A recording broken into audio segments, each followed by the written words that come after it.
Hello everyone, welcome in. This is section 2.3, Basics of Simplifying the Human Body in Perspective of Okku's Coloso class, How to Design Stylish and Trendy Characters for Illustrations. So welcome in, it's been a little bit. I've been working with my schedule and consistency for my classes, as well as getting myself prepared for trying to attempt professional work in the art sphere that I'm aiming for. So please bear with me as I work through aspects of that. And then just as a side note, Coloso has recently released some really interesting looking classes in different mediums that aren't necessarily going to be in my professional focus, but do interest me.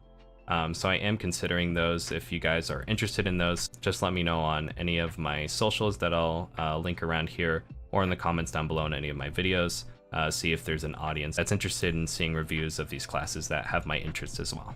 So getting into today's class, it was mainly about drawing figures in perspective, and today's class takes a very simple approach in drawing figures in perspective to make it easy for those starting in it.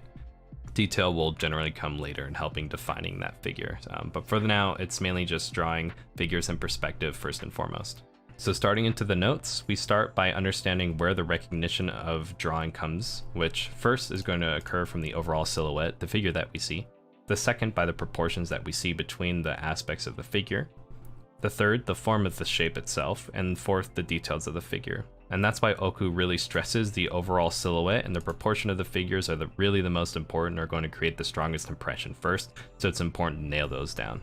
Because of that, it's important that we draw an accurate human figure if we're drawing human characters. So we can start by simplifying the body, which the center point of the figure is where the pubic bone meets. The top half, midway through that, will be where the chest starts. Half of the chest length to the midpoint is going to be the size of the face. And then the midpoint between the chest and the pubic bone is going to indicate the belly button. And the midpoint between the center point and the bottom of the figure will be where the knees are. So mainly what this is an outline for creating reference points when we're drawing our figure to know where different parts of the anatomy will start and end. So these 5 points help define the top, the face, the chest, closer towards the bottom, and then the very bottom, in order to start defining the shape that our figure is going to take place in. Then we can start with building the silhouette, which the male upper body is going to be an upside down trapezoid with a narrow pelvis and broad shoulders, and the female upper body is going to be inverse that, so a narrow trapezoid with a wide pelvis and narrow shoulders. It's important to keep these in mind as you're building the silhouette of your character in order to give your character a more defined impression.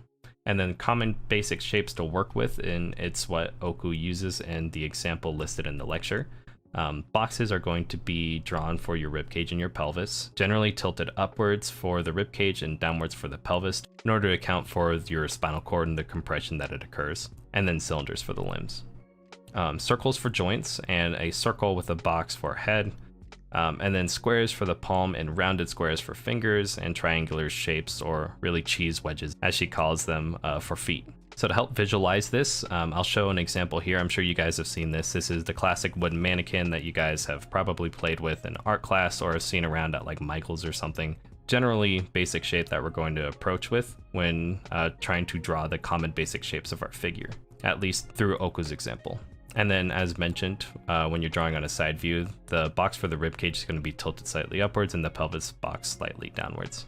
And then when drawing from example, or really drawing anatomy, to start using this basic process, we're going to start by setting reference points, as we mentioned, that will define the basic parts of the human body. Drawing the line of motion so we understand where the spinal cord and the center of the figure is going to be.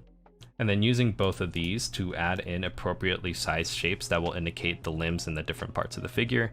And then finally, better defining the shapes to anatomical accuracy and adding nuance to the impression of the shape. Finally, we get to drawing these shapes in perspective and how to really do so. So the first thing is to define the eye level, which is going to be where the bottom and top faces are level. This is going to be really what you see in a 1-point perspective, but across the full figure. That's going to define your eye level. And then to draw that 1-point perspective, really your eye level and your vanishing point are going to be level with the horizon. And then you're going to draw shapes in flat to the perspective, then account for the bottom and top faces to where they lie in accordance to the eye level, where objects below the eye level will show more the top face and vice versa. It only really shows perspective between the front face and the vanishing point, so that's important to note as you're drawing your figures in 1-point perspective.